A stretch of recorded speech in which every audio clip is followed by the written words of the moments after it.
Salam dan bahagia Ibu dan Bapak Guru hebat. Halo Ibu dan Bapak Guru, selamat datang di modul pendidikan yang mengantarkan keselamatan dan kebahagiaan. Kali ini kita akan membahas materi selamat dan bahagia, agar kita dapat memahami fungsi pendidikan untuk membantu murid mencapai selamat dan bahagia berdasarkan gagasan Ki Hajar Dewantara.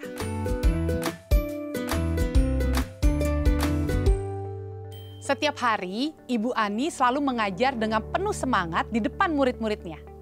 Ia diberikan amanah menjadi wali kelas 5 di SD Negeri Kembang Mekar pada tahun pelajaran ini. Tahun di mana penuh tantangan bagi pendidik karena pandemi COVID-19. Sungguh dapat dibayangkan, pada keadaan normal saja tugas pendidik tidaklah mudah. Dan sekarang diharuskan melakukan penyesuaian pembelajaran dengan kondisi wabah COVID-19. Suatu hari, Ibu Ani mengajarkan pelajaran ilmu pengetahuan alam tentang sistem pencernaan manusia. Sejak dari dulu, Ibu Ani terbiasa mengambil materi yang diajarkan dari satu buku teks yang dijadikan pegangannya, dengan menggunakan metode ceramah saat mengajar. Ibu Ani merasa nyaman dan cocok menyampaikan materi tentang sistem pencernaan manusia kepada semua muridnya. Menurutnya, murid juga merasa baik-baik saja ketika ia menyampaikan materinya. Para murid pun hikmat dan tenang mendengarkan materi yang disampaikan, ujarnya. Dengan memberikan tes dan menilai dengan angka, Ibu Ani merasa cukup untuk mengevaluasi kemampuan muridnya dan dijadikan sebagai salah satu bahan untuk evaluasi akhir semester nanti. Salah seorang murid Ibu Ani, yaitu Bin Bin, lebih memilih untuk menggambar tubuh dan organ pencernaan manusia di buku tulisnya. Hal ini ia lakukan karena metode mengajar Bu Ani membuatnya mengantuk dan sulit berkonsentrasi. Senada dengan Bin Bin, Ika juga merasa tidak paham dengan materi yang disampaikan oleh Bu Ani. Ika lebih suka belajar di rumah menggunakan YouTube karena lebih atraktif. Sementara itu, Bin Bin dan Ika, murid kelas 5 SD Kembang Mekar, bercerita saat diajar Ibu Guru Ani tentang sistem pencernaan manusia. Bin Bin sulit konsentrasi dan mengantuk. Sedangkan Ika menggunakan sumber belajar lain dari YouTube yang menurutnya lebih mudah dipahami. Agar tidak bosan dan mengantuk, Bin Bin menggambar tubuh dan organ pencernaan manusia di buku tulisnya. Dan Ika melihat penjelasan sistem dan organ pencernaan manusia melalui YouTube sambil mendengarkan materi yang disampaikan Ibu Ani. Pada saat tes, Bin Bin mendapatkan nilai 40 dari 100. Sedangkan Ika mendapatkan nilai 70 dari 100. Karena ia mampu menjawab soal tes tentang sistem pencernaan manusia. Bin Bin diminta Ibu Ani menyalin informasi apa yang sudah ada di buku teks pelajaran dan kemudian dinilai. Sedangkan Ika hanya ditegur jika lain kali untuk memakai buku yang sama yang dipakai Ibu Guru, agar bisa menjawab soal tes yang diberikan dengan sempurna. Jam istirahat adalah jam yang paling mereka tunggu-tunggu. Mereka senang sekali karena dapat keluar kelas untuk bermain di halaman dan membaca di perpustakaan sekolah. Meskipun kesenangan itu hanya sementara, akan tetapi cukup mengobati kesedihan dari nilai-nilai yang didapatkannya saat belajar di kelas. Ibu dan Bapak Guru, dari cerita Ibu Ani, Bin Bin dan Ika, kita dapat melihat bagaimana perspektif atau sudut pandang kita sebagai pendidik tidak selalu sama dengan sudut pandang atau perspektif murid. Tidak jarang murid merasakan kebalikan apa yang dianggap dan dirasakan oleh pendidik. Ketika tadi Ibu Ani merasa cocok dan nyaman dengan metode ceramah untuk muridnya, ternyata Bin Bin merasa bosan dan mengantuk saat diberikan materi.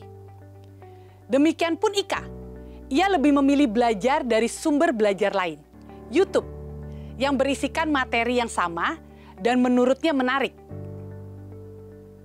Ketika Ibu Ani merasa cukup mengukur pemahaman murid dengan tes pilihan ganda, ternyata Binbin bersedih ketika mendapatkan nilai 40 dan dianggap belum memahami materi karena standar yang ditetapkan Ibu Ani. Padahal ia menuangkan pemahaman tentang sistem pencernaan manusia melalui gambar-gambar organ pencernaan manusia. Sementara Ika, meskipun ia dianggap sudah melampaui standar yang ditetapkan Ibu Ani dan dianggap menguasai materi, tetapi Ika merasa ketakutan dan cemas karena menggunakan sumber belajar lain dari YouTube dan tidak sama dengan Ibu Ani gunakan. Sebagai pendidik, Ibu Ani sebaiknya bukan hanya memberikan pengetahuan dan informasi tentang sistem pencernaan manusia saja, melainkan juga memberikan pemahaman kepada murid tentang fungsi dan kegunaannya dalam kehidupan murid. Selain itu, pendidik juga mengenal dan memahami kekuatan kodrat anak bahwa setiap murid dapat mengekspresikan dan membuat pemahamannya sendiri dengan cara yang berbeda. Dalam menilai pemahaman murid, pendidik sebaiknya tidak hanya menggunakan satu jenis alat pengukuran lalu menyimpulkannya, tetapi dapat menggunakan alat pengukuran lainnya yang melibatkan murid untuk merefleksikan pemahaman dari pengalaman belajarnya, evaluasi diri. Seperti yang terjadi pada Binbin, ia mampu mengekspresikan pemahamannya melalui gambar. Mungkin juga murid bisa menjelaskan dengan verbal, menggunakan bahasa sendiri, dan beragam jenis ekspresi pemahaman murid lainnya. Cerita-cerita seperti ini mungkin hanya salah satu contoh untuk mengingatkan kita apa sesungguhnya fungsi pendidikan itu. Fungsi pendidikan adalah untuk mengantarkan murid agar siap hidup dan memberikan kepercayaan kepada murid bahwa di masa depan mereka akan mampu mengisi zamannya, yaitu tidak cukup hanya hidup untuk kepentingan dirinya, individualistik, tetapi juga berkontribusi untuk masyarakat dan lingkungan di mana ia berada, bersama-sama mencapai keselamatan dan kebahagiaan. Fungsi pendidikan akan berjalan sesuai dengan apa yang dicita-citakan oleh Ki Hajar Dewantara. Jika kita sebagai pendidik memahami hal-hal sebagai berikut. Pertama, setiap murid memiliki kodrat kekuatan dan potensi-potensi yang berbeda. Yang kedua, pendidikan hanyalah sebagai tuntunan. Ketiga, mendidik adalah menuntun murid untuk selamat dan bahagia. Keempat, pendidik tidak dapat berkehendak atas kodrat, kekuatan, atau potensi murid. Tetapi, yang kelima, pendidik dapat memberikan daya upaya maksimal untuk mengembangkan akal budi pekerti murid.